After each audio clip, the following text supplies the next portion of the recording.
But what you're really learning is about the various energy patterns that we encounter in life. And the I Ching offers suggestions for you as far as looking at, okay, this is what the picture is right now. This is the pattern right now. And it's leading into this. Or it could be you just left this pattern and you're getting ready to head into this pattern. Therefore, based on that, you can do this, this, this, this, or this. Okay? So it offers you the choices of what to do based on the energy flow. And the wonderful thing about that is the more that you use it, the more you get to recognize situations without even having to open your I Ching book or toss a single coin. You recognize it, you know, and so you understand all the components that go into that energy pattern, and you can make your choice from there. Wow, that's great. I would like for you to tell the audience about your great book.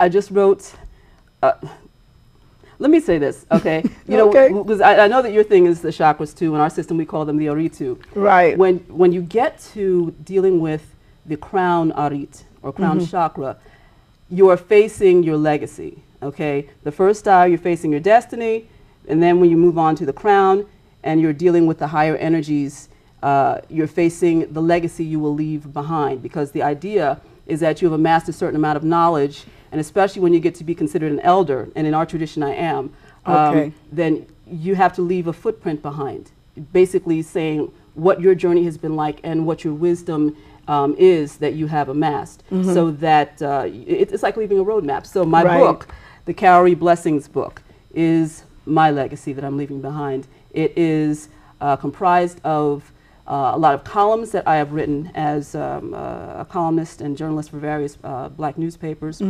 advice columns also, but it also helps people to understand how to live the tradition. A lot of people don't know how to live the culture, as we call it, you know. Some people think that putting on a kufi, you know, putting on some cowrie shells, speaking a certain lingo, that's living the culture. Even as far as the Kemetic tradition, having a working knowledge of the history and so forth, but that's not the same thing.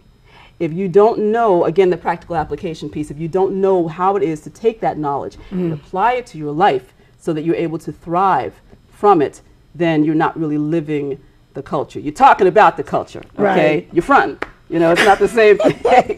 So this book helps all those who've been faking the funk and wondering, oh, how do I do this? You know, I have a lot of young people who say to me, yeah, how do I become spiritual? How do I do that? You know, but then again, I have people who are elders in the movement who have been living a very conscious life, as we call it, but the spiritual piece, that spiritual component, was missing. Well, we as an African people cannot have a separation of the spiritual and the consciousness. They come together.